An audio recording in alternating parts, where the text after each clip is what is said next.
when they are consuming your minds and your thoughts and your dreams, from the angels to the demons and to the mysteries unseen, there is no need to worry. There is no need for dread. It's just time to discuss the thing at the foot of the bed.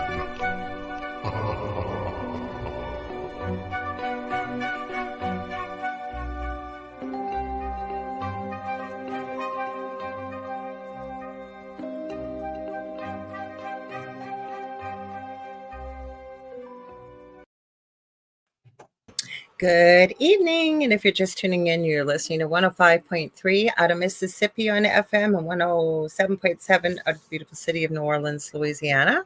And I am one of the hosts, my amazing co-host next to me. He picks up after I get all the housekeeping out of the way, but you are listening to UFO Paranormal and United Public Radio Network, or otherwise just UPRN, which we love to call it. And this is the thing at the foot of the bed.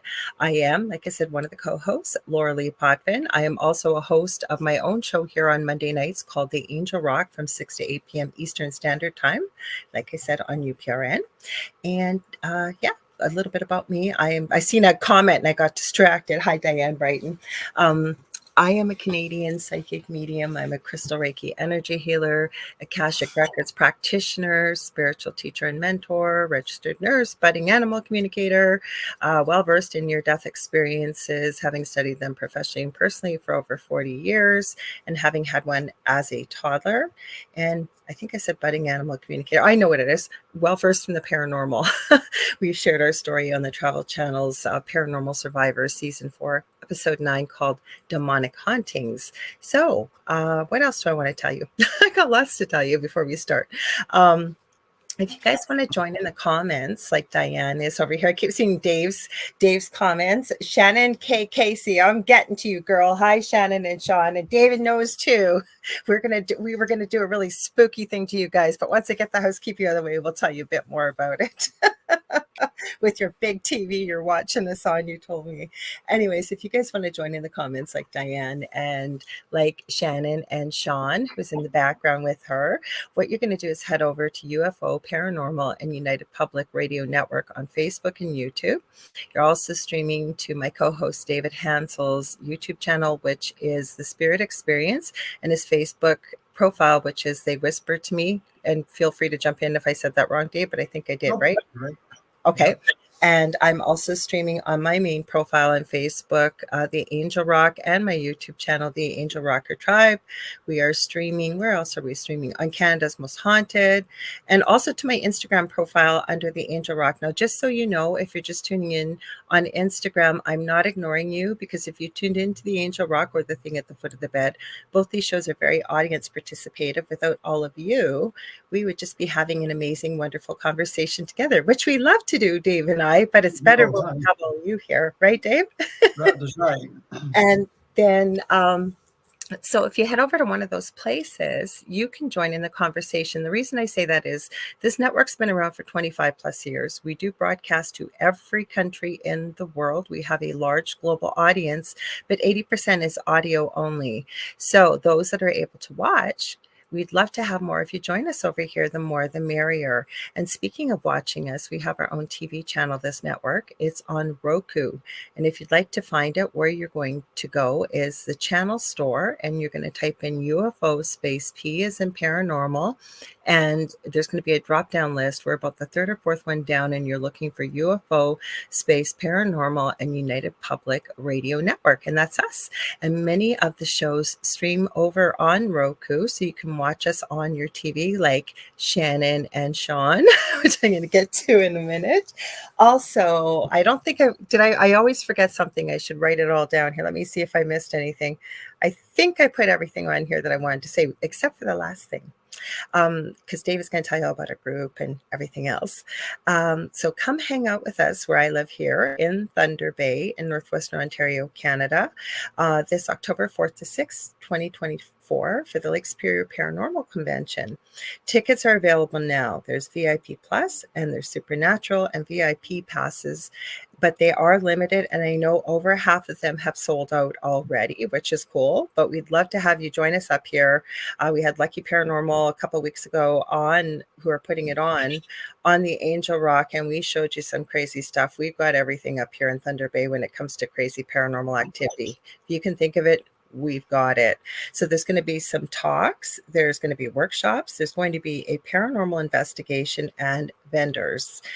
Guest speakers are going to include Shane Pittman, Jeff Belanger, our own Carrie Lynn Shellhorn from UPRN here. She's got Spirit Switchboard tomorrow, which is Friday, from 6 to 8 p.m. Eastern Standard Time. She's incredible. She's amazing. She's a medium. She's a psychic. She's a paranormal investigator, and she's absolutely, I'm a little biased, I guess, but she is awesome. She's got a great show, and she's incredible at what she does. When she's not doing this show, in the way of her spiritual stuff that she does with people that she works with. Also, she's going to be doing a special event on the Sunday called Spirits and Sweets, where she'll be giving messages from spirit for people that are there, and I believe they're serving delicious desserts. That's why it's called Spirits and Sweets.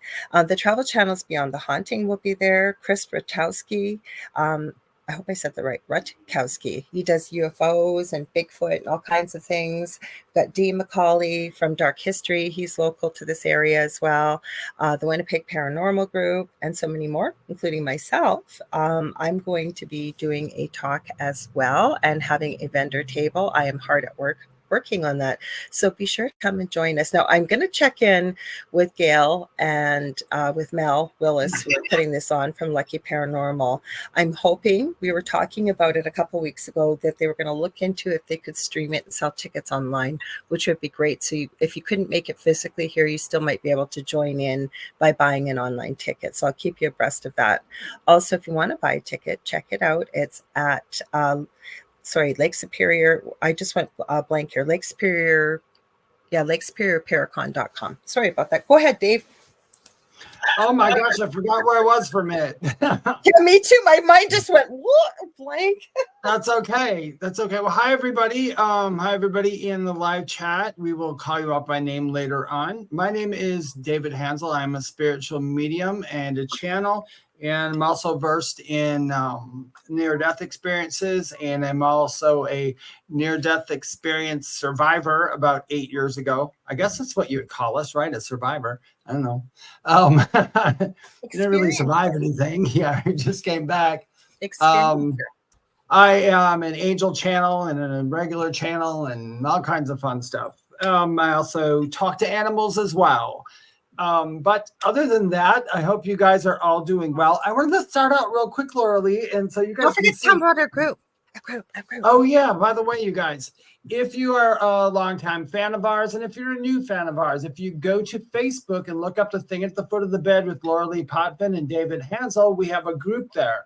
There's only about 100 people in it right now. We just started it not long ago. When we do get 200, and after that, Lorilei and I will be doing lives in there once in a while, doing some card pulls, doing some readings, having some fun in there.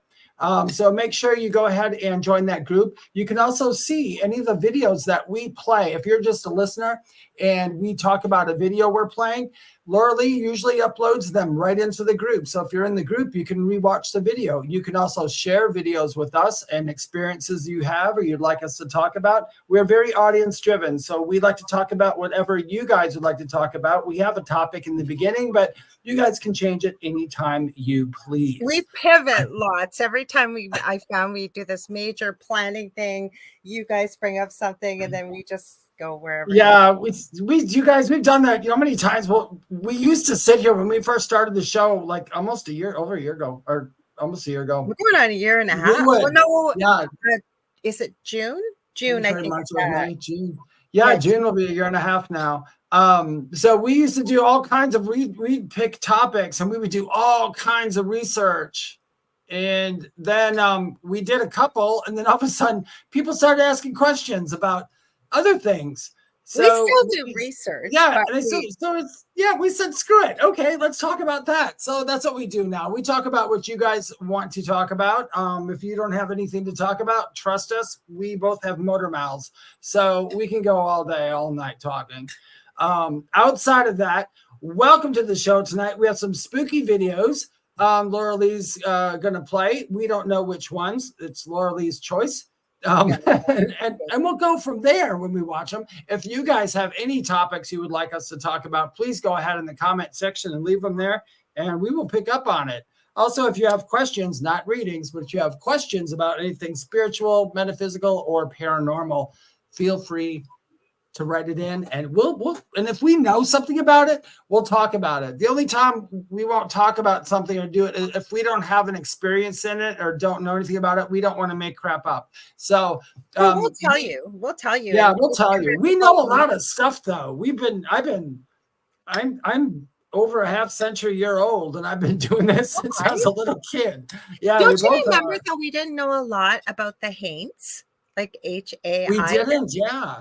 And so we told people we will research, and we will come back the next week and talk about it, about the Appalachians and all the legend and lore. And we did. Oh yeah, because even the Pugwuckies and all that stuff when we talked about, yeah, we did it. Yeah, if you guys bring up something we don't know about, that's what Lorilei and I do in our off time. We research stuff and look up stuff, and then try to form an opinion, I guess you could say. Okay. I got to call these guys out. So today I was home. I got my package from FedEx. It was a day late, but I was so excited. It came from Korea. I'm a crafter. You guys know that I love to create. I've mentioned it many times. And it is a squishy maker. It's called the Baby Harp Seals Squishy Maker.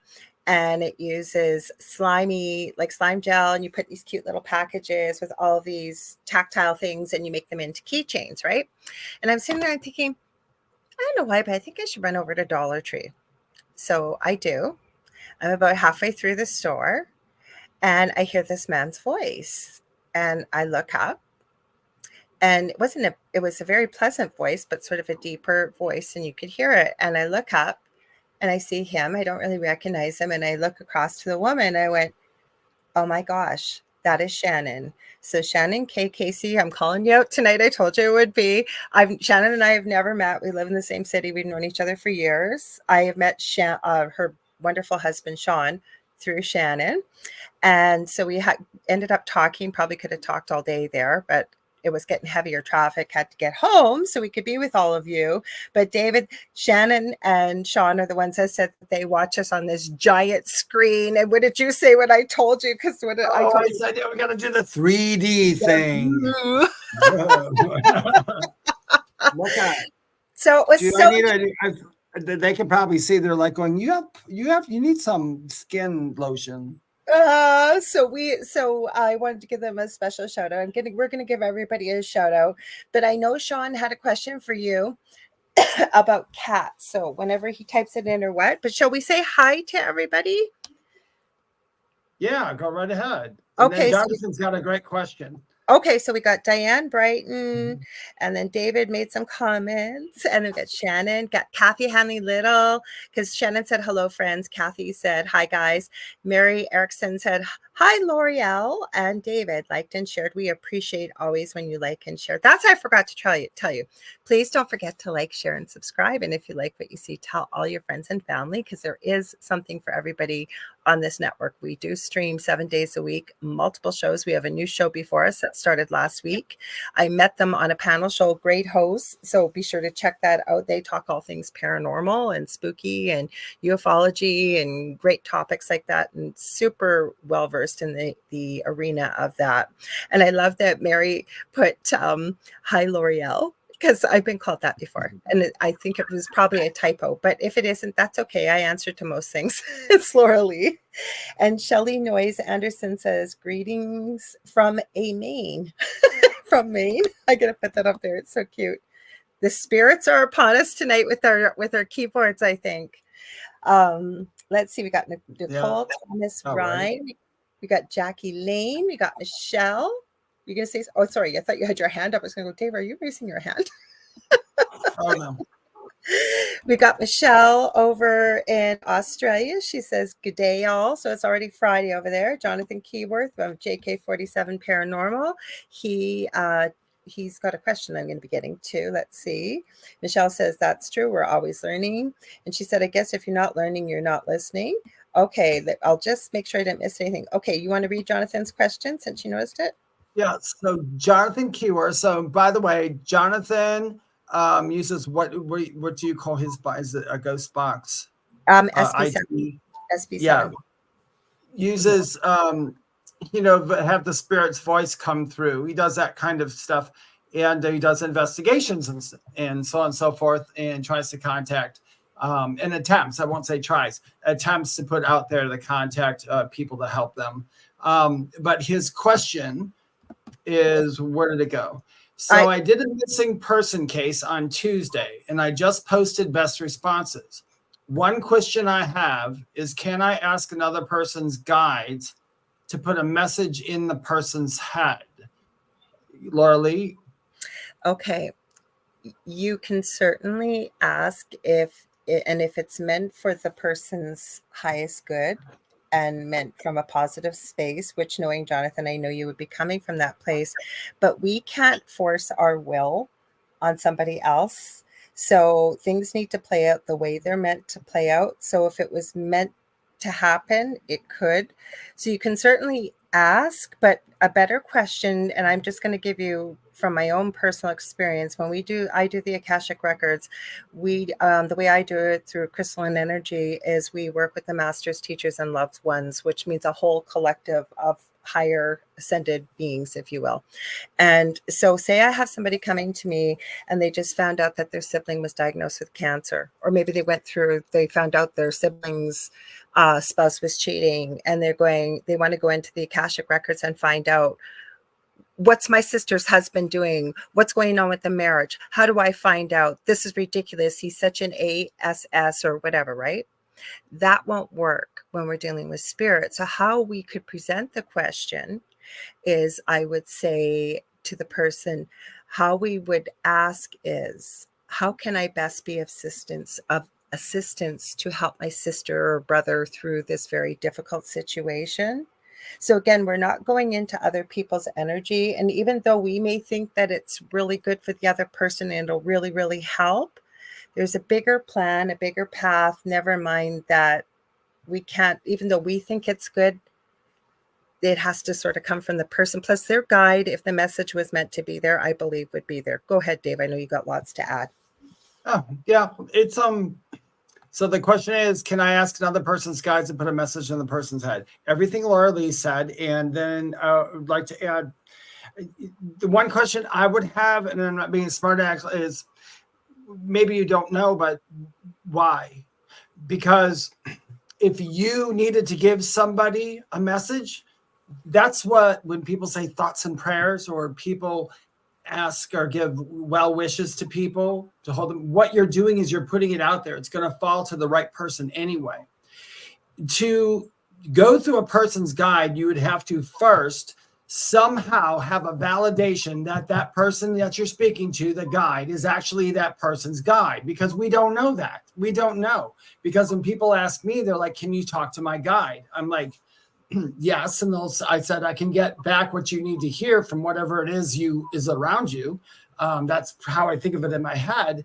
And they'll say, what do they look like? And I will tell them, I can't tell you what they look like. I can tell you what they look like to me, but you're going to see a guide or anything else on the other side as you need to perceive it, or as you want to perceive it. That's why most people, like with angels, everybody perceives angels as wings. Usually, men or women or whatever, they have wings and they got all this stuff. That's not incorrect. But the reason most people see them like that is because that's what they were taught from a young age all the way up. There are a few who seen different versions of them. Like I saw different versions of them as a child, but I also knew of the winged ones. And that's what I would call them, was the winged ones. During my NDE, none of them were with wings, those kind of beings. They were just points of light. But anyway, to get back to that, but that's just because that's how I needed to see it. When you go, you might see them a whole nother different way, because the other side is literally based off your belief system. Because I And always say, I was just going to add, Dave, I always say that when something is coming from a place of love and light, and you know that in the way of a guide or an angel or what, they are going to appear to you so that they don't want to scare you, basically. yeah, they don't want to scare you. Yeah. They're going to I've had be people's guides come in to look like their mothers, and they'll say, "Is that my mother?" And it's like, well, most likely, yeah, your mom's always around you, but your guide might have took on a persona of your mother because that would, they didn't want to scare you. They didn't want to come into a dream as a total stranger talking to you. Yeah. But to get back to your question, Jonathan, I would say, yeah, you can word it like that if that's what you need to, and it's not entirely wrong at all. If you need to word it like that and keep it like that, that's fine. But if you need to get a message to somebody, literally, you got to remember who you are, Jonathan. Everybody on here, you're telepathic by nature. In fact, you have people in your life. You can sit in your room, the phone will ring, and you'll know who it is. You'll know who's at the door. You'll have a funny feeling when one of your family members gets in an accident or gets hurt. You just have that feeling. So, but that's what I was meaning to, Dave, right? That's what I was saying to Dave. So he said it was a good session, and his guide said his name was Carlo. The thing is, right, if the person's meant to receive the message, and you know what I really like that you said, Dave, that's where it comes in with thoughts and prayers, right? With everything being energy. And if that person was meant to receive that message, believe me, they're going to get it. Their guide would have made sure that somehow, some way, if it was meant to be and the person was open to receiving it, we have free will here. So a guide is never going to force a message onto anybody.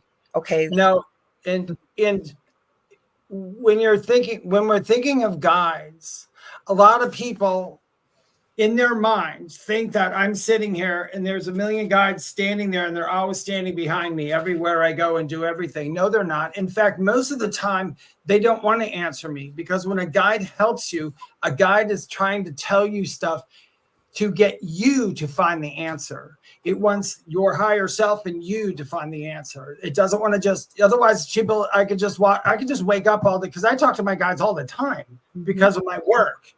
But it's because of my work. When I'm not in work mode, I don't know, let's chat with them. But if that was the case, I'd wake up in the morning and get up and go, so what do I do? What's next? What do I do? I don't know what to do. You tell me. And they would just be silent. They'd be like, dude. Well, plus there'd be no reason for us to come here. If we just had the guide hanging out all the time and we could just ask them for every single answer and they could tell us, then why be here? You're not learning anything. Yeah. But with guides, that's another thing too. And I know a lot of people have this is my personal thing.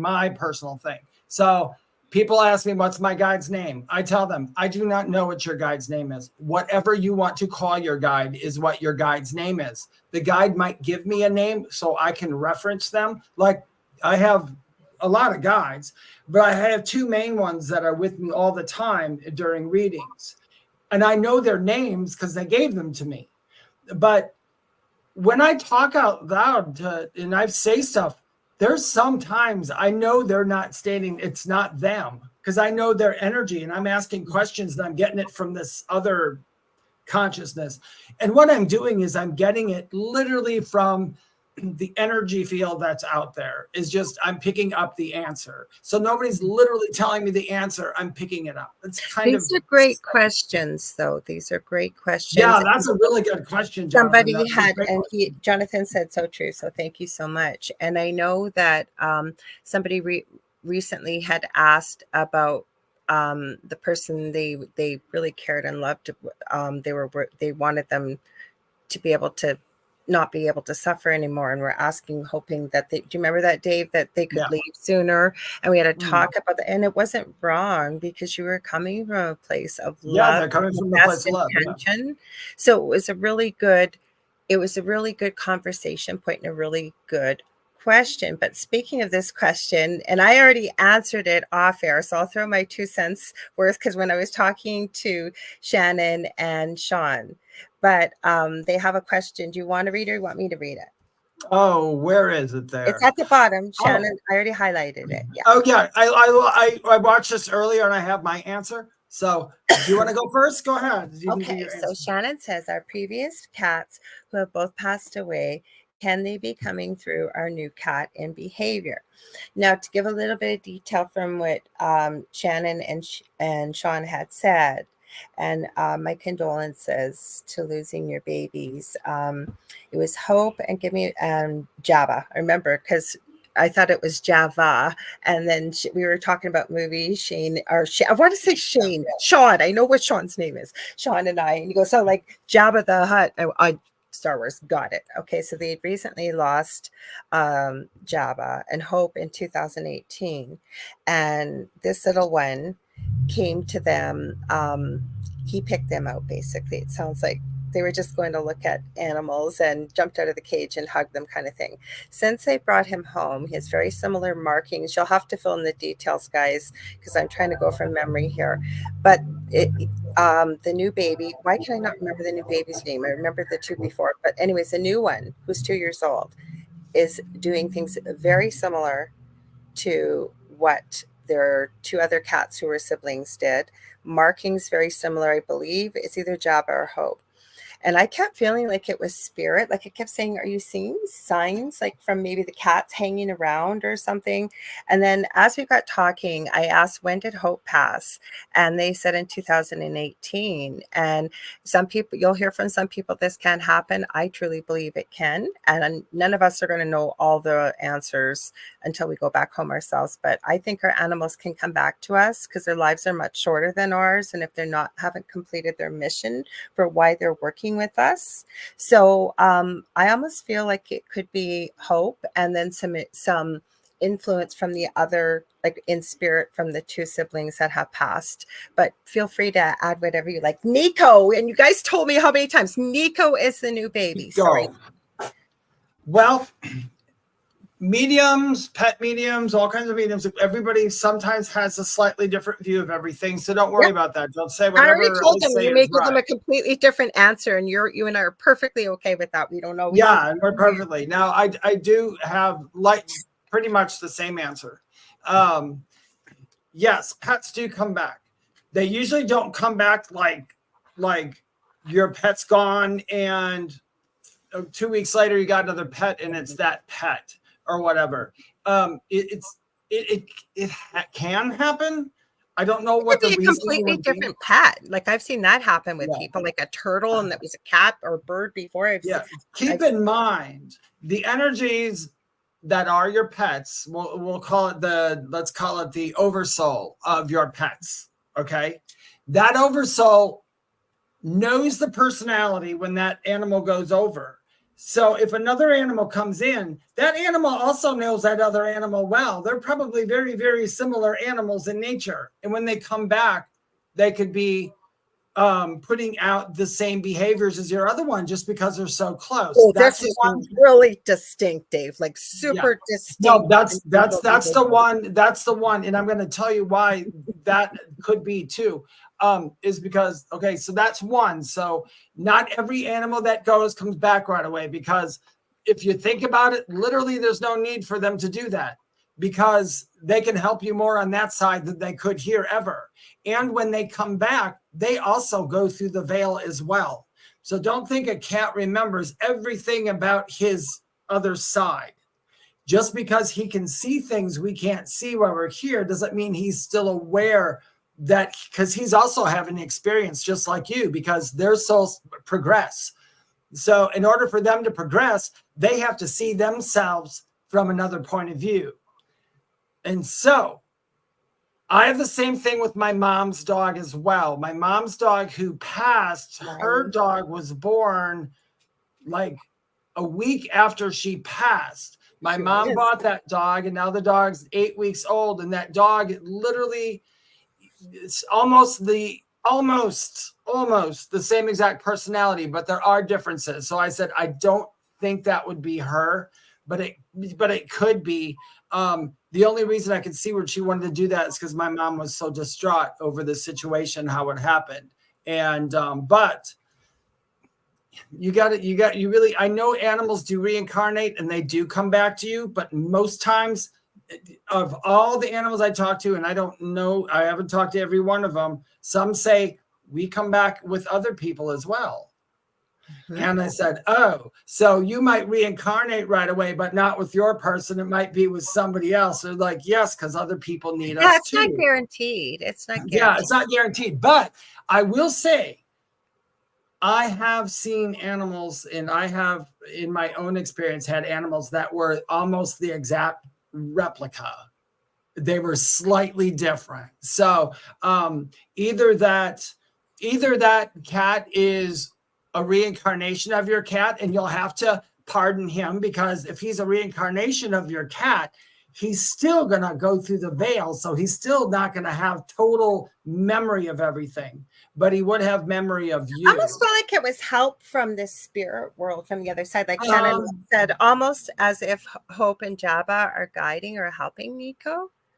Yeah, that to me is most likely. Not that that's what I the picked answer. up right away. Yeah, but that's what I think is most likely. An animal that you lost that's over there could be saying to the next animal, going, okay, this is the tough one. This is what's going to happen. This is what you need to do. I was with that person for 12 years. I know exactly this. So it's kind of like they're getting the lowdown before they come here. And then once they get here, they're born, and then they have to go through what we do. They're like, oh, I'm just the animal having an experience. And then the next thing you know, that animal's starting to remember, oh, wait, I was here before. I know that person. I know them too. They recognize them. So I think it could be, or it could be guiding.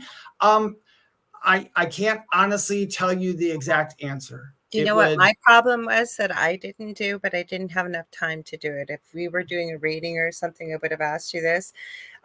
Sean and Shannon, I would have asked you, what do you think? What do you feel? I really would have asked you that after we gave you an answer like this. I would have asked you, because I find when most people ask us something in a reading, they already know the answer.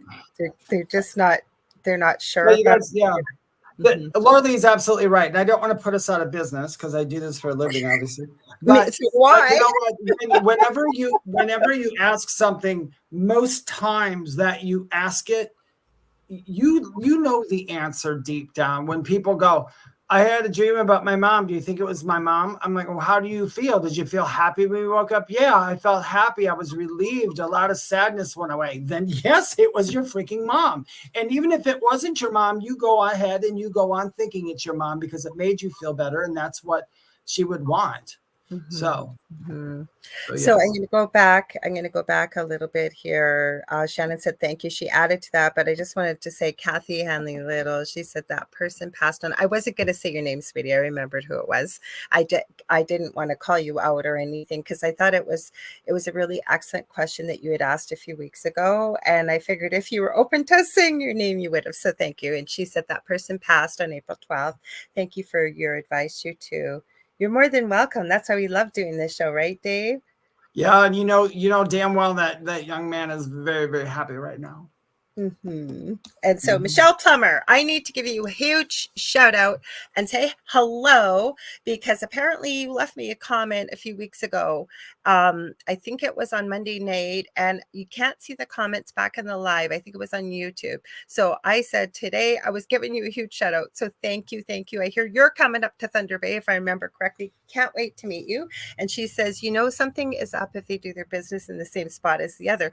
Well, kind of, but then we get back to biology and the incredible senses of animals, because even though we may not smell it and we may scrub the heck out of it, heck, you can even replace if there's carpet or flooring.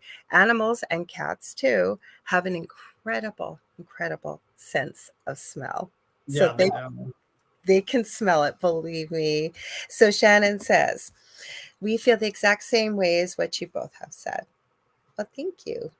But I know Sean made a big deal about it. He goes, I gotta ask Dave about this. And so the first thing I said to him is, why do you have to ask Dave? Because I was like, what are you going to ask him? And then when he told me, I said, Dave will have an answer for you. I know he will. Everybody's sending condolences to Kathy for her friend. And Kathy says, yes, David. And Michelle says, PearCon 2024. Yep.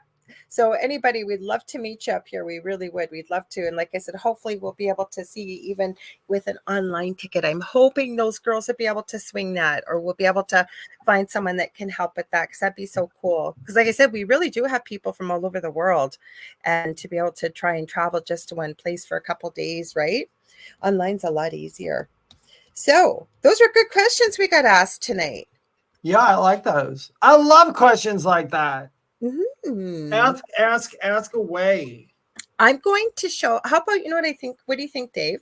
And I'm not going to just choose, you know, I never do that with our show. I know. But that picture, I think I don't know if I showed it to Sean and Shannon when we were chatting, but this was posted by another local paranormal group. Oh, I like that picture. Yes. Kind of a good transition, isn't it? I enjoyed it very much. And when you guys see it, I'm not enjoying it for the reasons you think, because when you see it, you'll go, oh, that's sad. It's like, no, it is. Well, not really. Nobody got hurt. So hang on. Yeah, nobody got hurt. But yeah. We're going to bring it to the stage. Actually, I was playing around with another host on the network. We were checking it out to see how to do different ways and make the screen bigger. Jonathan, I appreciate your advice that you gave me about how to make the screen bigger. And I found out why it didn't work for me. Because you know what I do? So I don't have to have a million programs open and close my, and slow down my computer. I do it all from my Facebook Messenger. And it's not the best way to do it, but that way I don't have 30 pages open before we start, because it uses a lot of bandwidth, and I'd rather not be cutting up and whatever else. So this is the post. I may have to make it bigger here. So this is, I'm going to give credit where credit is due. It's from Thunder Bay Paranormal. And I'm not trying to promote the heck out of Thunder Bay. It's just that this came up in my Facebook feed today, and I thought it was really interesting. And Shelley Cornway is the admin and one of the investigators who started that group. So it says, wow. And she shared this. And it says, the owner of these photos, I only had one that I saw, said, so earlier in the year, I had a car accident. A 4x4 did an illegal U-turn and T-boned my car. I was driving and my partner was in the passenger seat. Once everyone was out and by the side of the road away from the accident, I quickly wanted to grab some photos of the accident. When you see this car, you're going to be surprised anybody survived. But then I think when you see the whole picture, well, I think it'd be a good topic of discussion. So a person says, once everyone was out by the side of the road away from the accident, I quickly wanted to grab some photos of the accident. I took 4 pictures and I was very shaky when taking the pics. And one came out the most clear. That's the one I'm going to be showing. In the picture I have attached, nobody was there when I took the photo, but standing by the driver's side door, and in brackets, if you can't see it, where I was, looks to me like a man who actually reminds me of my grandfather, who passed away when I was 12, and then people who knew him think it's him too. May I add, my accident happened right near a cemetery, and I'm going to show you guys the picture. It's a little bit dark. Okay, where are you, picture? You're not going to let me see you, are you? Hang on. Let me see if I can, I think I can bring it up. There it is. Okay, so this is the accident. Can you guys see? I don't know. There's a red circle. I'm going to post this in the group for anybody listening or watching. If you can't see, it's hard to see. But there is the outline of a man in that red circle. And what do you think, Dave? Yeah, I looked at it, and I think it's pretty good. I mean, I don't believe it's faked. I believe that is. Just because of the nature of the picture and what it looks like. I will say this, for me personally, it doesn't matter whether it's near a cemetery, because ghosts don't hang out in cemeteries. I was just thinking, yeah, you don't, but I think they added for people that are doubters, maybe. Okay. Right? Okay. I don't know. Yeah, exactly. So that part doesn't matter. And whether it's grandpa or not, it's the whole thing, what we went back to earlier. It's whatever she feels. It's most likely it. That's, it's her perception, and this is her creation that she's creating. So if that's who it needs to be, that's who it's going to be. I do have to add something very interesting, though. A lot of people never think about. I have this weird ability that comes out every once in a while. And I'll just be sitting like, I noticed it one day. I didn't notice it till a couple of years after I was working at this grocery store I used to work at. And I was sitting in my car on a break, and I looked to the side of it was in summer, it was during the day.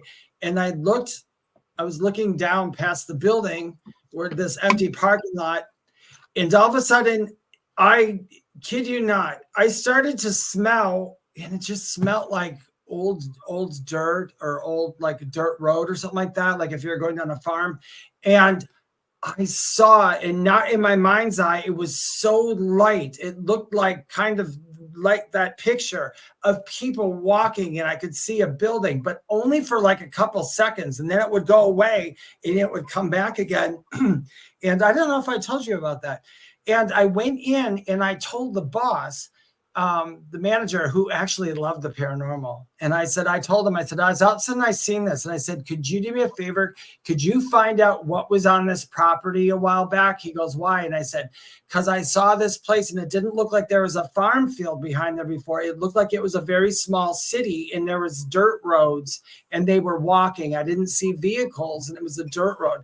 And he went and looked it up, and yeah, where that building is, there used to be a small town and a road going through there. So for some reason, I was picking it up and saw it. Could I tell you a lot of stuff about it? No, what I just said is pretty much all I could gather from it. It was really light, but that's what that image reminded me of. I wonder too, if she could be seeing through the veil another world of somebody just walking by. You know what I thought though, looking from that at that car, that if you'd walked upon that, most people would think that probably nobody survived it. Like that Exactly. was a really cracked up car. What if it was the grandfather there to protect everybody in the car? Because it basically sounds like they walked away without a scratch. Like you don't usually walk away from a crash like that without a one scratch. more time to go.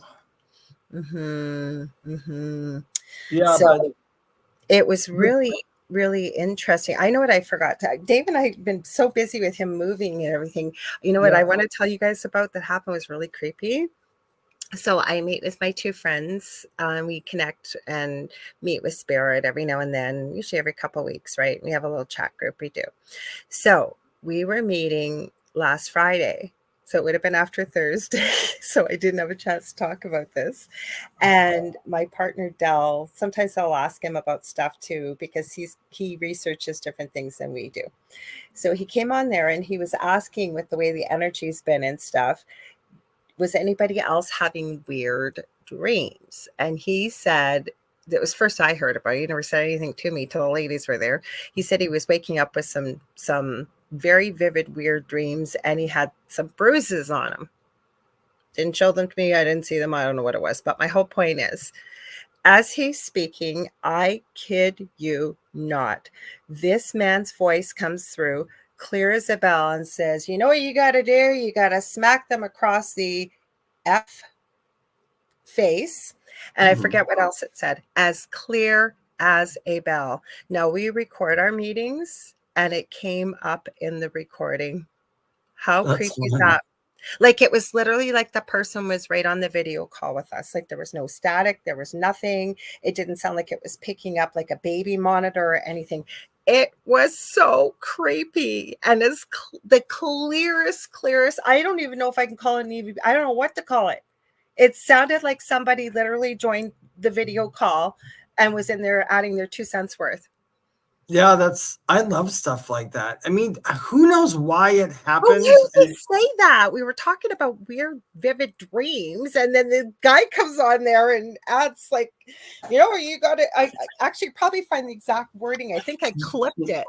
I think in this day and age, honestly, more and more this is coming into my belief system. I don't know how true it is, but more and more every day, because of the fact that the veil that you always hear us spiritual people talking about, the veil is really thinning. And I'm not just talking the veil between physical life and spiritual life, and spiritual world. I'm talking about the like I said, when I can see like these ghost images in the air of stuff, it's like, I think all of us are starting to see through timelines and feel through timelines. So if all you know, there was somebody in another room, in another timeline, talking about this and hearing you guys talking and just commenting on it. I mean, I don't know, but I'm just saying, I wonder if it's not always ghosts. I do have it clipped. I do have it clipped. Oh, let's play it.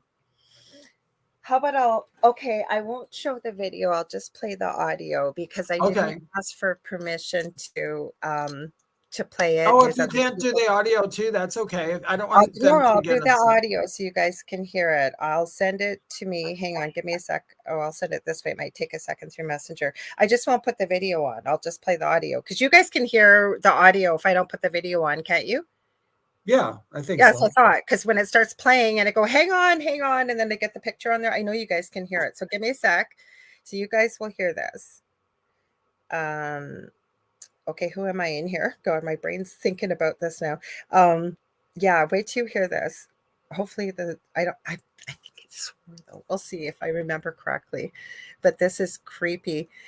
Oh, Jonathan says, send me the clip. I can enhance it. It doesn't need to be enhanced, Jonathan. When you hear this, you're not going to believe this. I'm just waiting. It'll take longer the way I send it like this. That's why I'm wondering. That's why I'm wondering sometimes when they're so perfect, because there's a barrier between the spiritual world and this world, I guess, if you want to look at it that way. Okay, but maybe not. Hang on. You can tell me if you'll hear this as I play it. Can you hear that? Like the voice? No, I can't hear anything. Did you hear that voice? Did you hear that voice? No? Let me see if I can turn the video off. I don't really want to hear it.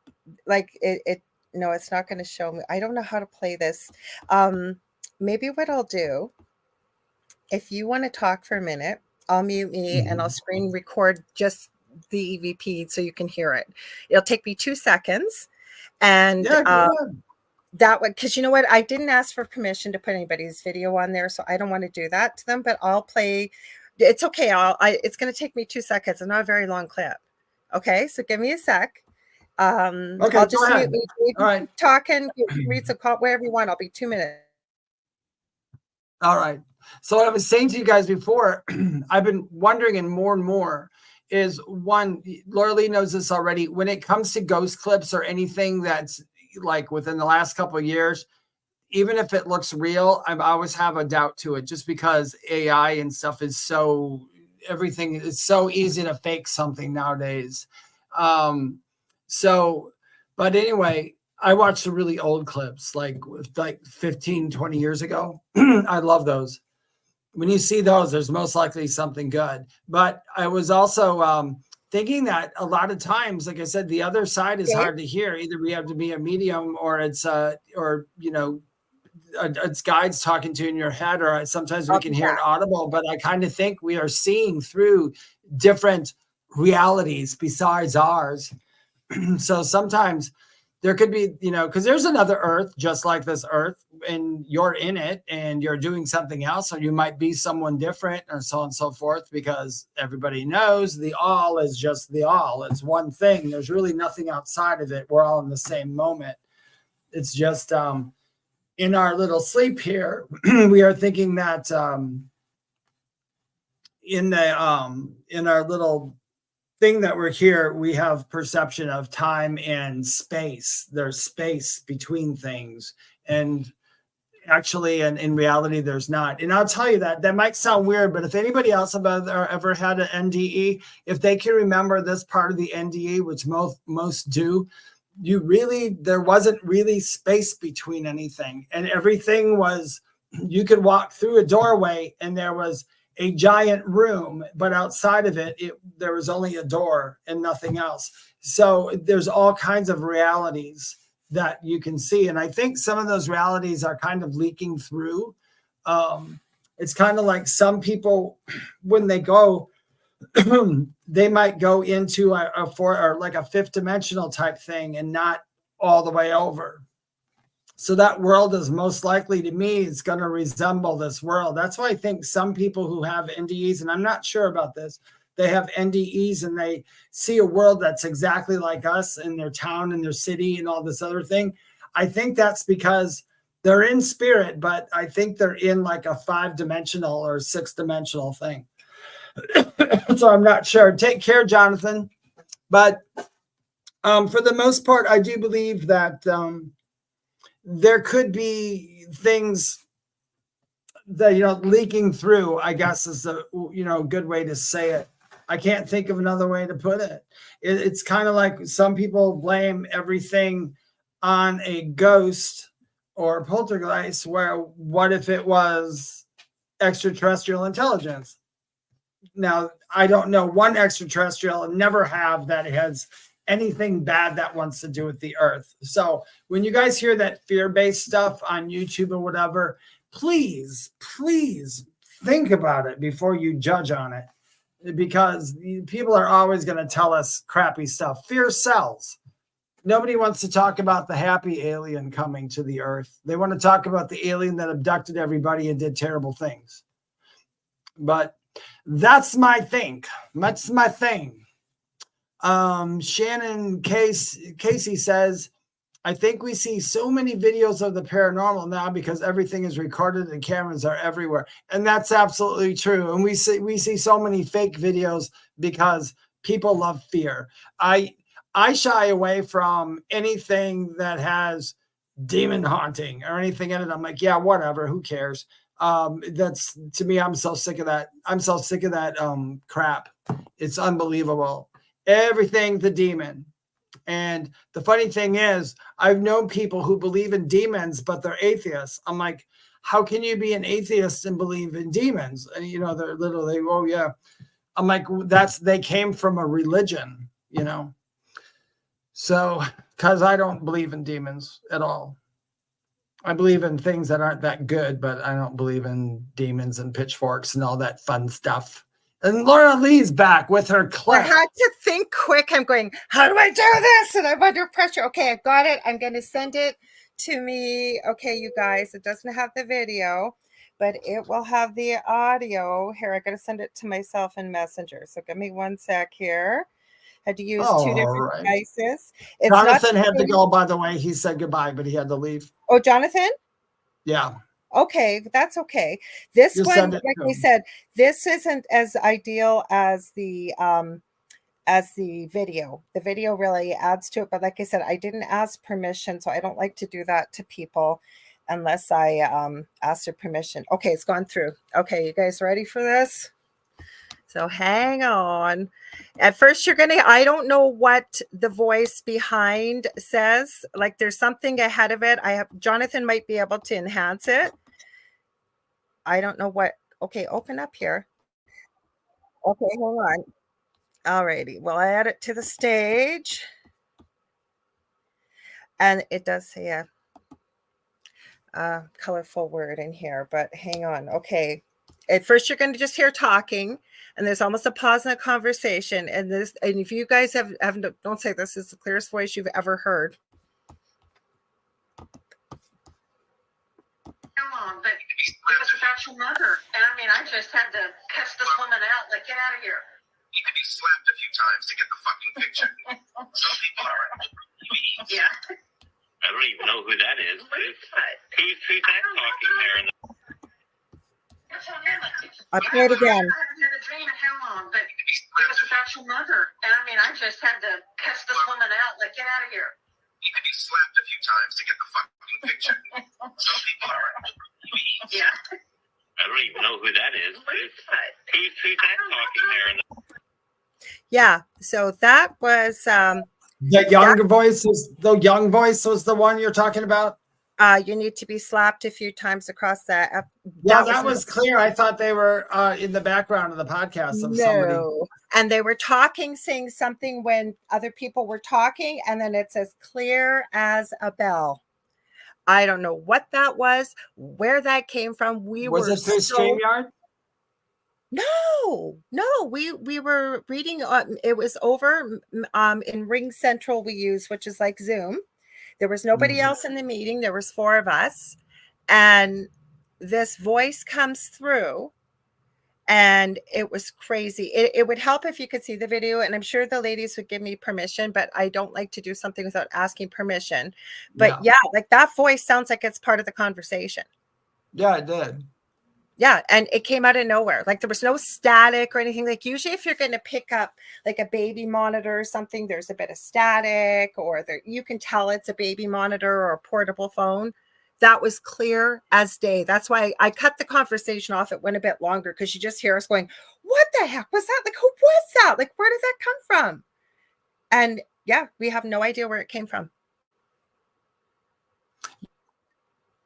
Here, I'm going to stop that because it's Not me do stuff. What's that? I said I was just thinking about when we do paranormal investigations and stuff, or where we capture EVPs.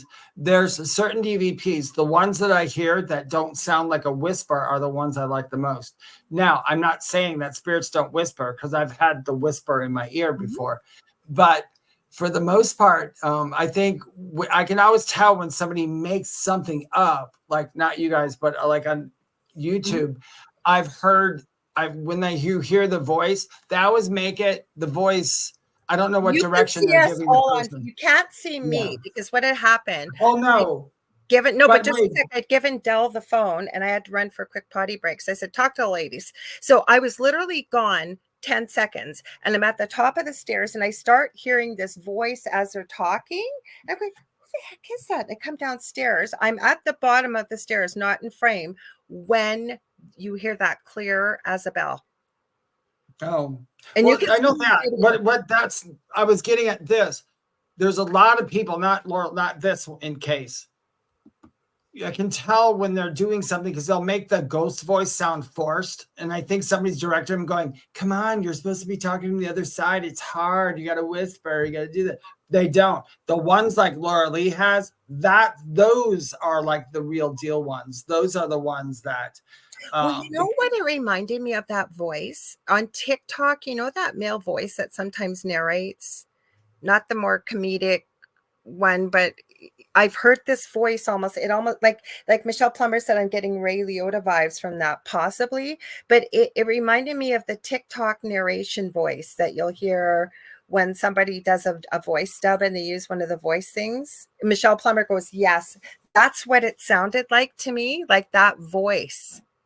Oh, like when you do the megaphone voice? No, yeah. Oh, if I could find a video, it's very common. It's it's not the cute one that they use that you hear, and they'll do it with animals, but it's a male's voice. And oh God, I wish I could explain how it is. It's a deeper voice, and it's usually a more serious one, and they'll narrate it, but it does it in his voice. I think Michelle Plummer knows what I'm talking about. And when I find it, like if I sent you the video, you'll see it. And I'm not in frame.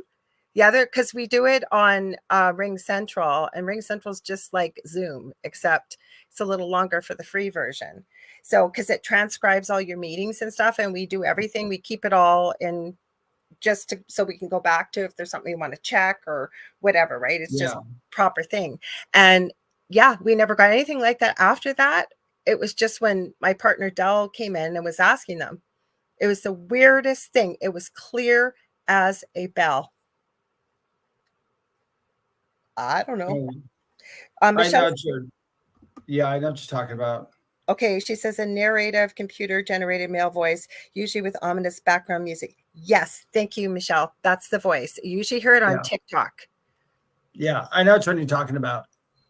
And Kathy said, maybe someone hacked into your meeting. That's what my partner Dell said. But to say that, like that was like they were saying something. I may send it to Jonathan and because he said he could clean it up and find out, because they were talking over top of them. And then they took a pause. And then that's when you hear that as clear as a bell. Yeah, I did. I heard it clear as a bell. I'm going to quick grab something to drink while you talk for a second. Yeah, well, what I was thinking, since we already talked about Thunder Bay a lot tonight, and David had sent some messages about Kings Mountain, that we could play your videos from Kings Mountain when you get back, Dave. Oh, that'd be fun. Yeah, okay, good. I'll be right back. Okay. let me go back and see what you guys were talking about. I'm sorry about that. And I didn't plan on doing it. But like I say, it doesn't matter if I'm doing a reading. And David is the same way. I know he is. Most of us are. But I think it's a nurse in me too about confidentiality. Like even if I'm telling a story and it's someone, I won't say their, like Kathy, I wasn't going to say your name without your permission. I didn't plan on talking about that. And then you mentioned what you did. So I knew you were okay with it in the chat. I just am super uber careful about that. So until I have people's permission, I don't like to do that to others. So I don't know what it was. It just was so weird and kind of a random thing to talk about. They were talking about dreams. So it just seemed very odd. So I'm just going back to see. Shannon said, I think we see so many videos of paranormal now because everything is recording, cameras are everywhere. It could be. It could be. And I think also that it's still a taboo subject, the paranormal. But I always say too, it can be very lonely when you're going through it and very isolating. And the reason why is because it's not a topic that you can stand in line at the grocery store or on queue, depending on where you are in the world, and start talking about it. But I usually find when you're in a group or like a group like this, we know we can talk about it. But say you're in a group of unknowns and then somebody kicks that door open a crack and then somebody a little more and a little more. And before you know it, 80 to 90% of the people have had some kind of odd, strange experience. I did when I did that party for those guys up in North Carolina. I did a private party, not like a stripper or nothing. I was a medium, and you're a medium stripper. Just joking, Dave. I've always wanted to go to do it in a comedy club and call myself a comedian. A comedian, I like that. That's awesome. Your mom says you're dumb. Okay. But what was I saying now? Now I forgot what I was saying. I'm trying to find that video you sent because this is because Kings Mountain, was that the Ghost Box session? Was that the one, or was there another Kings Mountain one too, Dave? Oh, I don't know. There's a couple of different ones. I mean, you don't have to play with. I didn't get to look at them that much. Where I live in Kings Mountain, North Carolina. There's a park they call it Patriot Park and all this, but there is a battle that was up here in the graveyards. The graveyard's just a couple blocks down from my house, and there's lots of service people and lots of old graves because I can't remember when it happened. I really can't. If Nicole Ryan is here, she probably knows more about it than me. Hi, Ruth Kleber. Welcome. Okay, so I got spooky moment, ghosts appear to run across Gettysburg Field. Yeah, let's play that one. I just grabbed that one. I didn't even get to watch it. Let's see what it's all about. Okay, because the other one you sent was one I didn't go through when I sent it. So it sounds pretty cool. Give me 1 second. I'm just going to, of course, it doesn't bring me up here. Because you sent a whole bunch tonight, and I don't want to hog that. Like David, Laurel just picked. No, we do everything together, 50-50. So. Okay, let me send this one. No, but I gave you those to choose which one you want to pick. I don't know which one's better. I know, but I didn't want to be talking just about my stuff. So, okay. Spooky moment ghosts, because that was it. Top 5 most haunted places in North Carolina. So let me find it again. Hang on. Okay, that's the ghost one, right? 1780. Thank you, Nicole. The Battle of Kings Mountain was in 1780. Okay, give me a sec. Oh, the private party. Yeah, real quickly. So I was doing this private party. We were talking about people being skeptical and all this. So when I got there, now the guy who's throwing the party, him and his brother, they've had readings with me plenty of times, so they know what I do. But they wanted me to be at this party and for everybody. And as I was sitting there, they were all eating. And I said, hey, before we begin, I said, is there anybody who here wants a reading or doesn't want to read? And only 2 people raised their hand. And I said, oh, okay. Now, after they all gathered round, they didn't want me to talk to any of their dead relatives or anything, but I started doing it for other people, in this whole group. And that's when the guy started going, well, wait, can I ask you a question? And then the next thing you know it, all their family members. That's exactly what happens, right? Nobody wants to go first. Yeah, and nobody then wants to go first. That's it. Mm-hmm. Mm-hmm. So that was my story. Thank you, Shannon. I have it uploaded now. So it's on YouTube. So I think I got through the commercials already. Let's share. This kills me every time. What StreamYard says. Add to the stage. So we're adding it to the stage, everybody. Okay, so this is one from Dave. I'll see if I can make it bigger for us with the full screen. It's only 54 seconds. Like I said, anybody, just to plug our group again, anybody who's just listening right now, if you want to see these videos, just join our Facebook group, The Thing at the Foot of the Bed with Lorilei Potvin and David Hanzel. And all these videos are posted there, but you'll be able to hear it now. It never lets me play it from here. So, okay, hang on. Cool, Dave, because Gettysburg is a cool place. I haven't been there, but what the stories I've heard. Okay, hang on. Dave.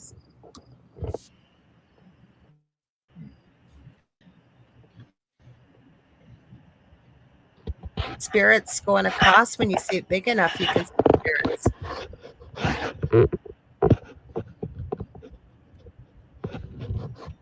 Ooh. That almost looked AI generated, though. Was that a spirit? That one's fake. That's a fakie. Yeah, this is the one I didn't get to watch. This one.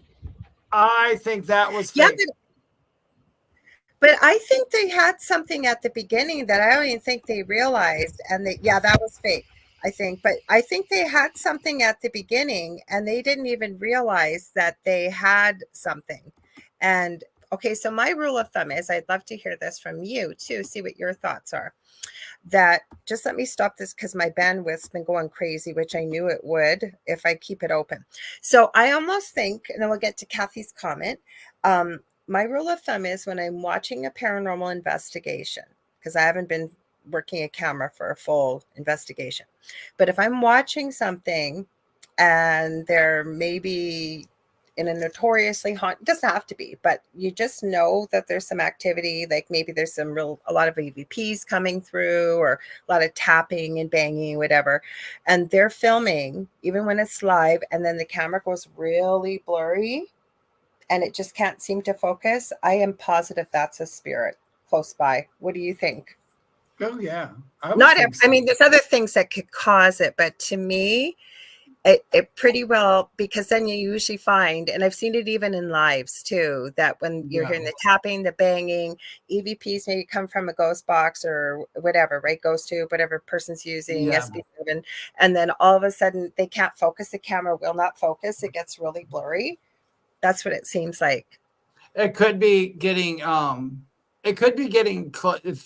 when energy comes, okay, so just so you guys know, to tell why Lorilei's theory could be true, is because there are times I've done readings where because I'm talking to energy, literally I'm talking to energy. So when it enters my room, sometimes the hairs will stand up. It'll feel like electricity sometimes, not often, but it does. Or like Lorilei, when she gets goosebumps for a certain thing, what happens at a certain time all the time.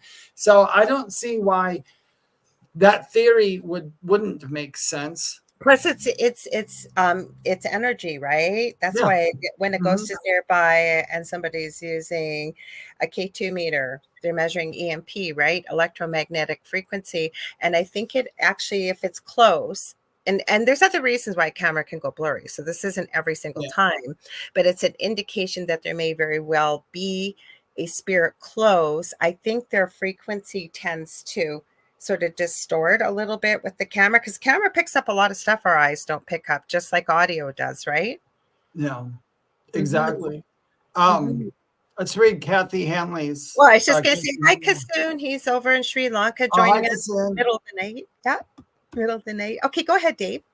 Okay, so Miss Kathy Hanley says, when I was young, I went to Gettysburg for a school trip. As soon as I got off the bus, I got a very bad feeling and couldn't go on the tour. I got very sick and had to stay in the bus. I'm going to tell you, just to validate that experience for you, that is very true. When my older brother, when he was still alive, he would go to all these where the neighborhoods that aren't so great. My brother was the guy who went and repaired the houses for the slumlord. And anyway, I went to go help my brother one day painting, and I didn't feel that great when I went there. You know, this is a long time ago. This is well before my near-death experience. But I didn't feel too well. But I went in, and I was in there literally 5 minutes, and I was so dizzy, and I was getting so sick, and I was getting my brother said, do you want to go to the hospital? I said, yeah. And we got back in the car immediately. Guess what? All of it was gone. Every bit of it. And I didn't know at the time that house too, we found out later on, that house had a lot of crime in it. It had a lot of drug deals went on in that house. There were killings in that house. So I was picking up literally not the ghosts of the house, but the energy, because me and Laura Leo talked about this many times. Energy, when somebody goes into a house and whatever experience happened there, you might pick up on it. And if you make something up, it's like the big game of telephone where that energy is now just in there. It's not always a ghost, it's energy. We leave behind imprints, not just bad too. You could walk into a house and go, oh, wow, I am so happy when I walked in here. That's maybe because that house had a lot of happiness in it. So that energy is there. But if the house had a lot of negative energy, that could be there. Well, the other thing for me, I have to be careful about, especially doing energy healing. Like even my youngest son, who has some limited language, will say to me, Mommy, he might say, my ankle hurts. And the first thing he'll say to me is, feel it, Mommy, feel it. Because he knows what I can do is I close my eyes and I can run it over your energy field. And for me, it feels hot when there's an issue. Other people might feel cold. You might just feel an absence. You'll notice shift.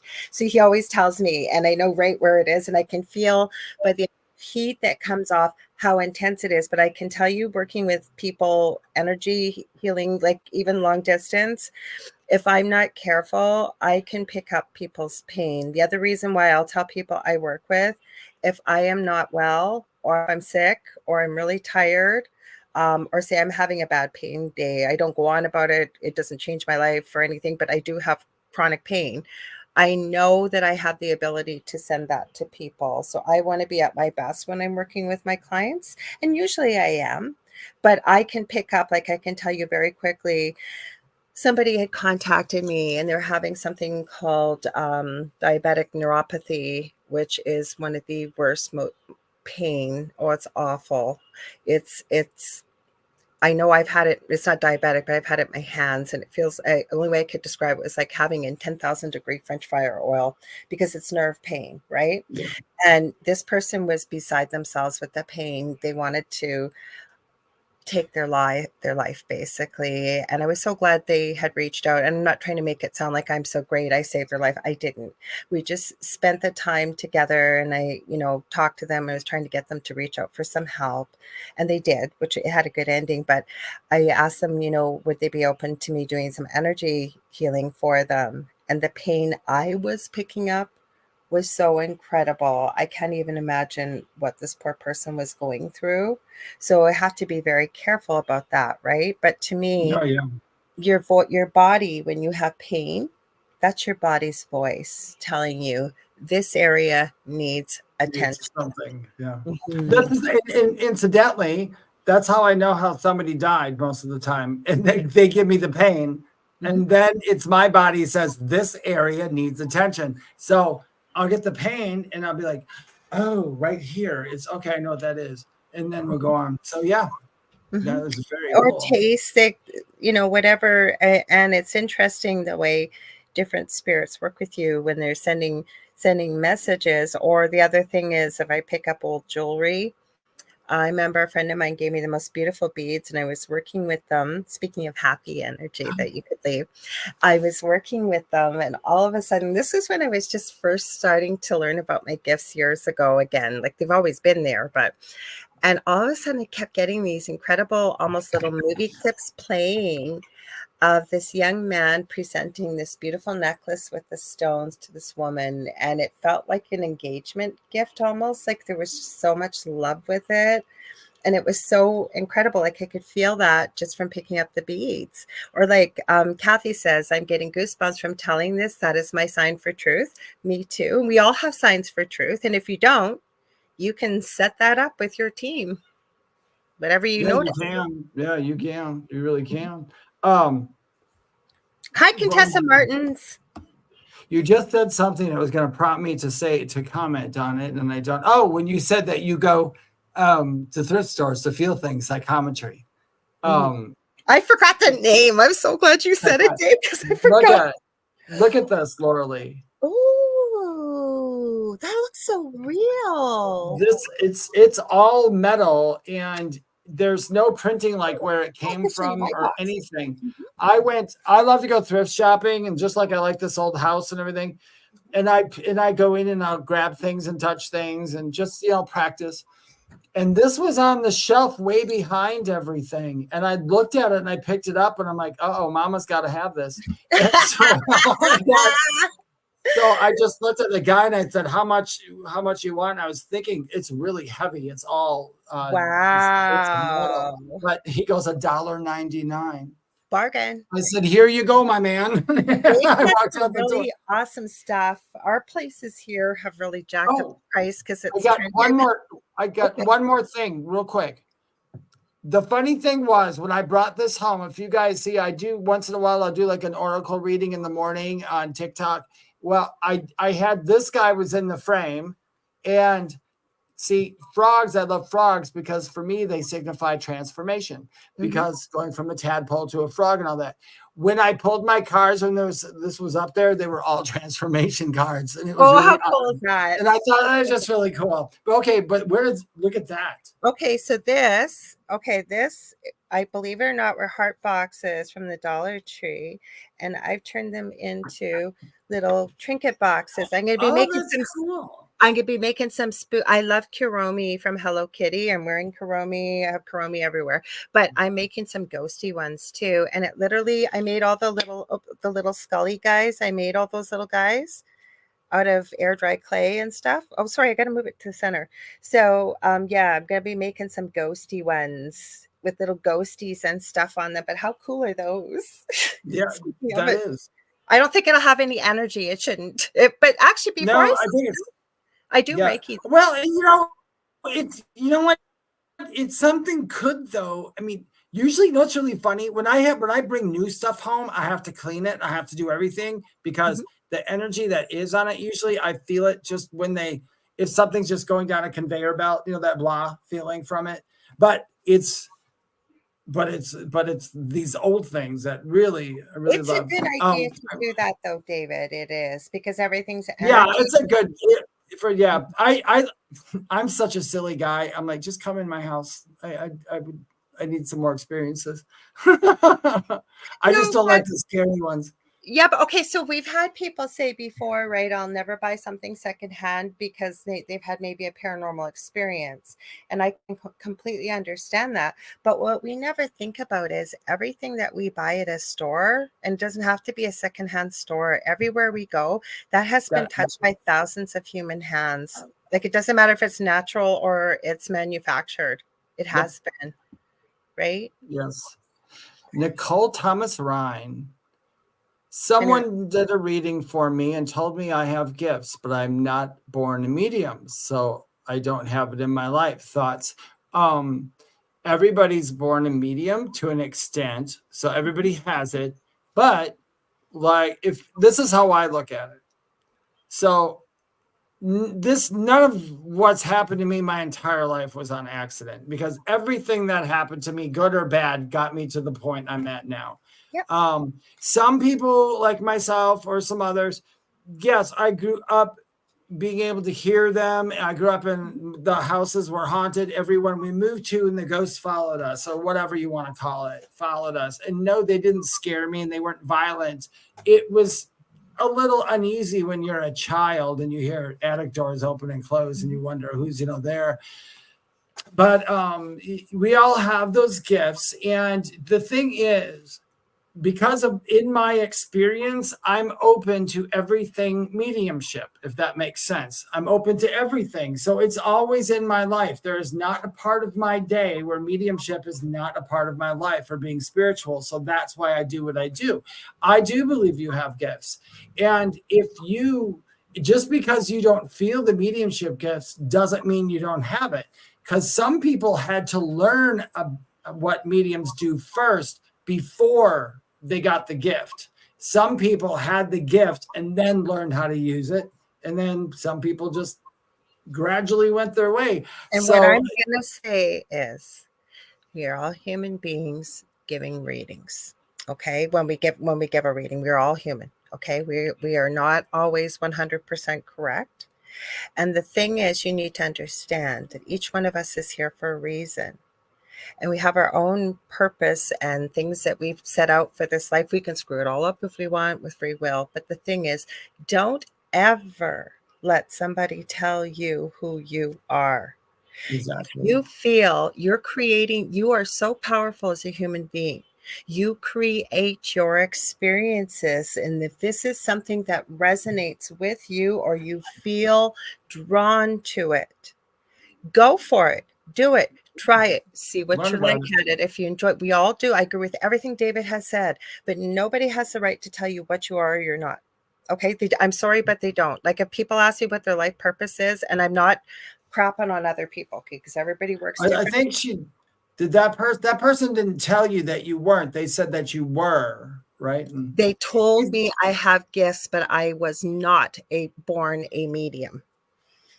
oh And no, that's okay. No, that's you know. let me Don't finish my thought, and then you jump in there. slap that medium upside the head. That's you know what that was? That was either ego talking, because Yeah. ego will say you're not good enough to be something like I am. No, That's but that's ego. where I was going, Dave, is the fact that when people ask me what their life purpose is, I tell them right up front, I'm not going to tell you what your life purpose is, but we can work together and try and figure it out with guidance from spirit, because only you can decide who you are and what you are.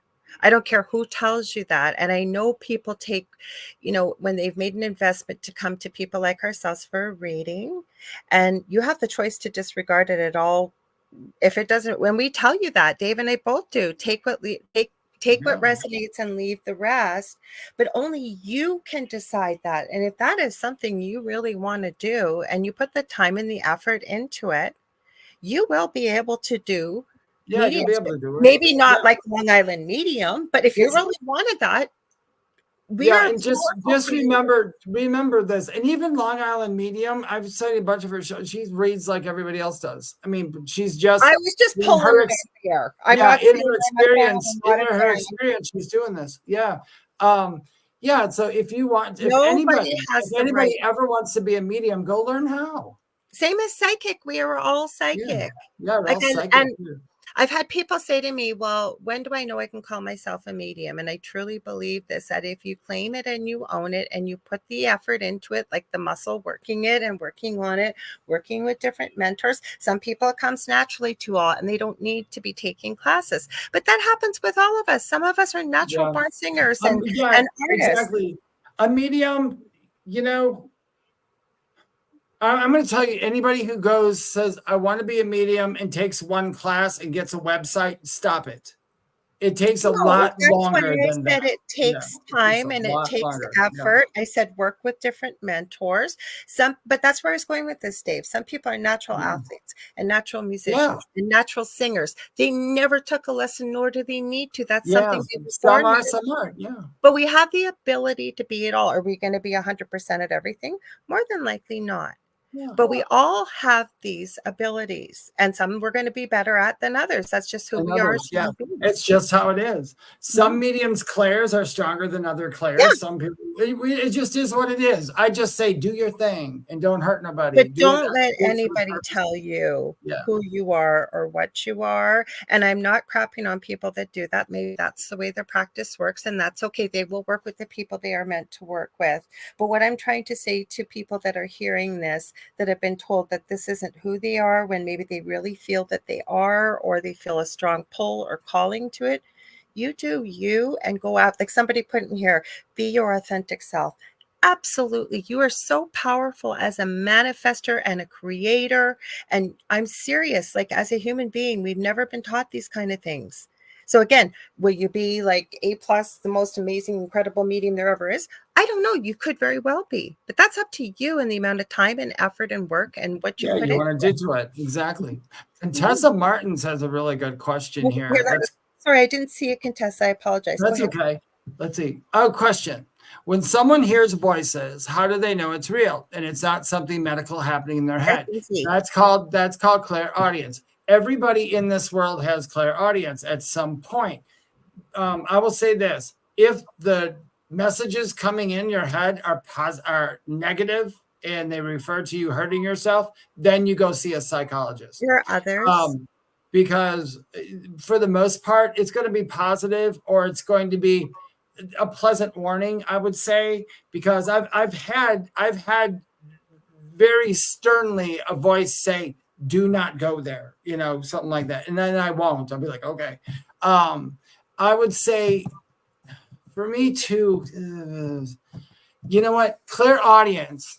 To hear clairaudience, it is just not hearing your thoughts in your head. There is a lot of training that goes into clairaudience. In fact, I do exercises all the time for it because I've been doing it since I was a kid. So I pick out the quietest sound in the outdoors and I only concentrate on that sound. Or music, picking out an instrument. But can I add something to this, Dave? Because I agree with you, but with clairaudience.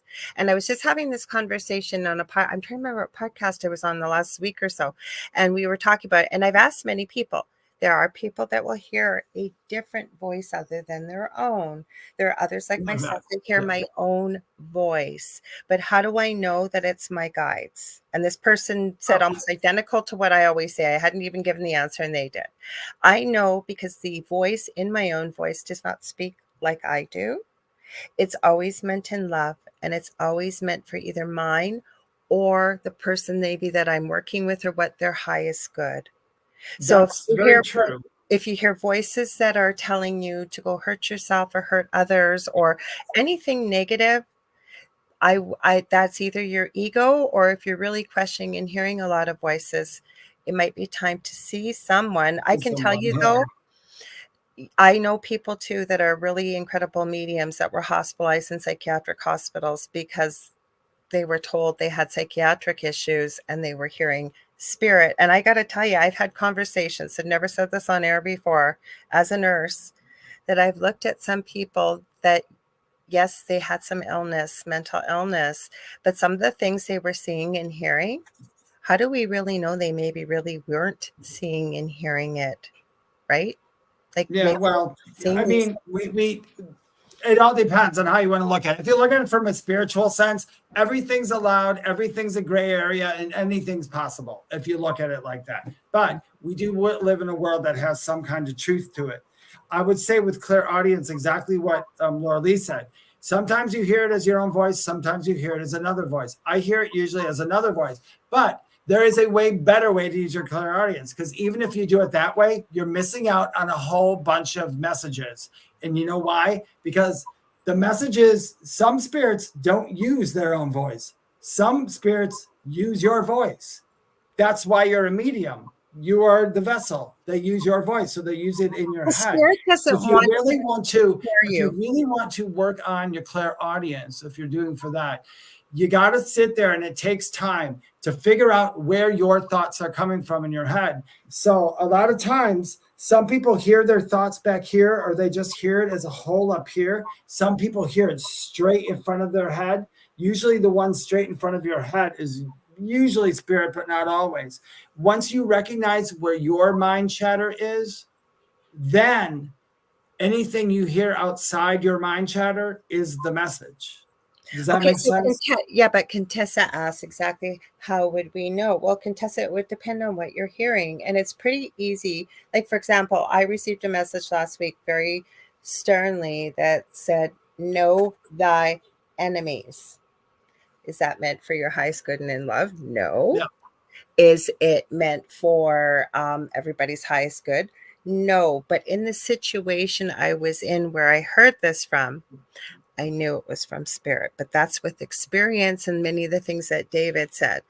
But when you were hearing the voice, depending on how you were hearing it, it depends on the message and the situation. So for me to say, I heard in a very stern male voice, actually, know thy enemies.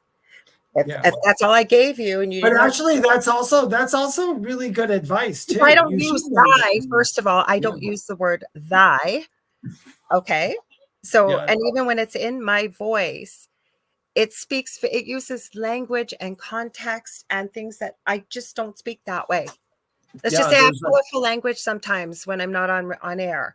Like I know a lot of times too with voices, listen, with clear audience, here's the honest to God's truth.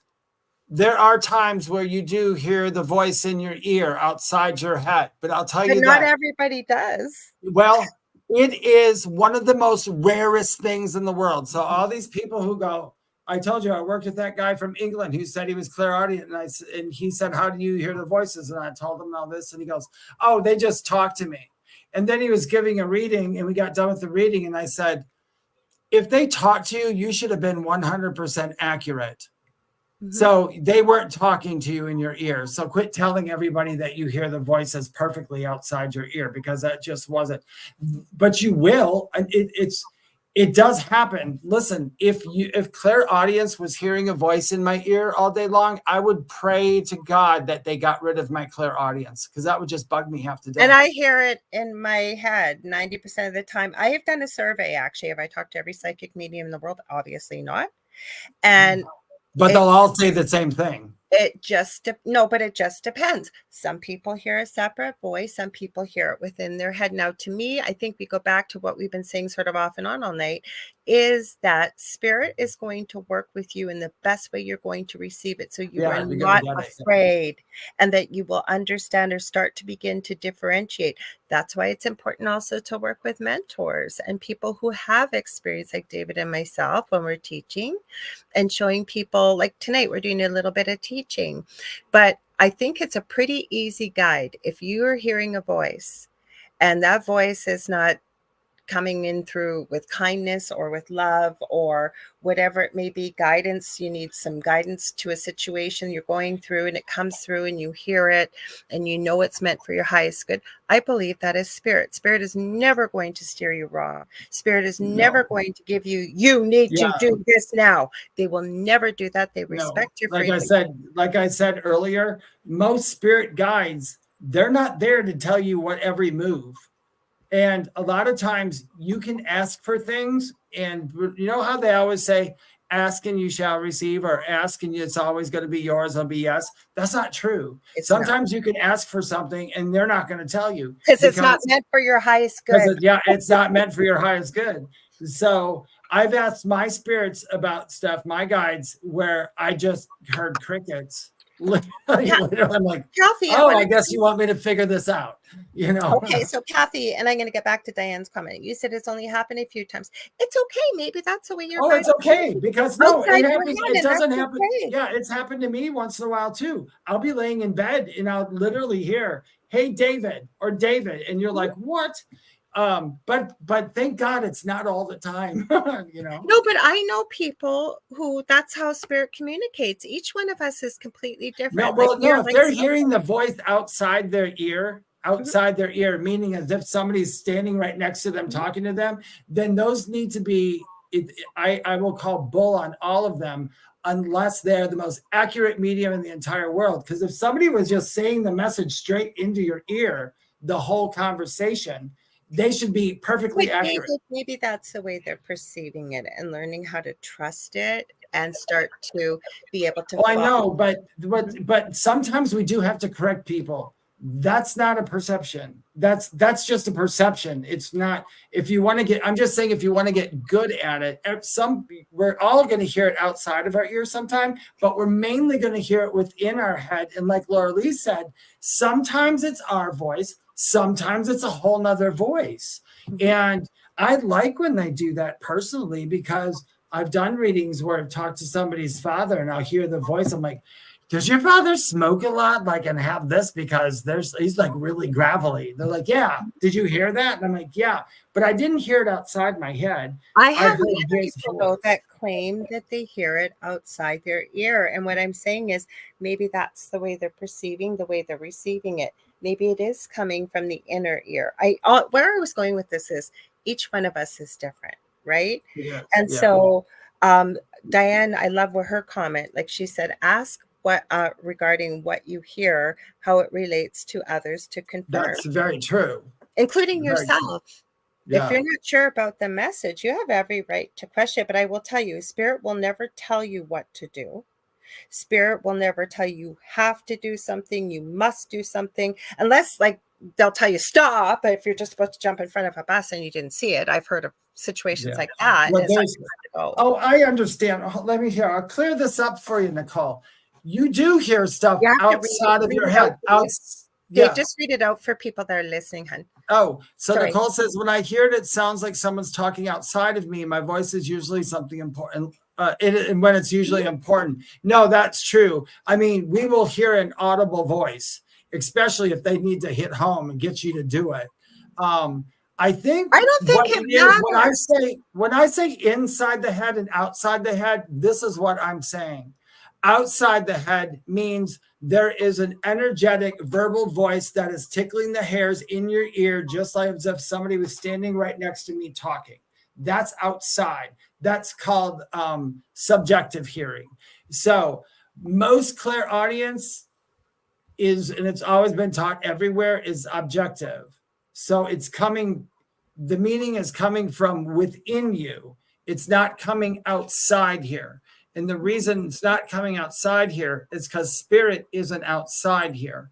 But there is times where you will hear a loud stuff like exactly like turn left here, or you'll hear it outside as if somebody was in the next room going, don't go. And you're like, okay, I heard that. I'm not going, you know. Mm-hmm. But I think that's what I call in the head and outside the head. There isn't, I don't know of one medium ever, even Doris Stokes, which is one of the most, she talks out loud like I do, and I love her to death. And well, she's gone now, but she was one of the most famous mediums in the world. The woman would literally give you the address and the day the party was on and knew so much stuff. And she was clairaudient. Nobody else. Yeah, but let's stop for a sec. Okay, we're not even talking about mediumship here, because you don't have to be a medium to receive clairaudience. Okay, intuitiveness, psychic messages, guide messages from your guides. Okay, clairaudience is clear hearing, is what it means. So you could receive it, like David is saying, exactly as a medium, but you also can be very clairaudient, being just a psychic. Like, not all mediums are psychics, as I've heard, but psychics can be mediums, if that makes sense to me. No, it's not all semantics. Not all psychics are mediums, but all mediums are psychic. Thank you. I heard it the other way. I heard it the other way. My point is, I don't care, because it's semantics. Yeah, it really is semantics. But the only thing I'm concerned about is, the only thing I want to hit home to anybody listening, please, whether you're clairaudient or not clairaudient, if the message is not positive or for your highest good, that's ego, like Lorilei said. Most likely that's ego. Or maybe a mental health issue, and you may need or a mental health issue. Yeah, I don't. Yes, exactly. Diane, but for the most part, you can hear message in and outside. You got 2 minutes, but Diane says, I met Doris Stokes. She was awesome. Oh, I know she is. I love her too. We both read the same way, although I think she's a bit better than me. Well, we got 2 minutes left, Dave. This is the fastest 2 hours of my week. Oh, no, this was fun. Mm-hmm. See, you guys, we don't always agree on everything, but we always actually agree on everything. But we do. We get there.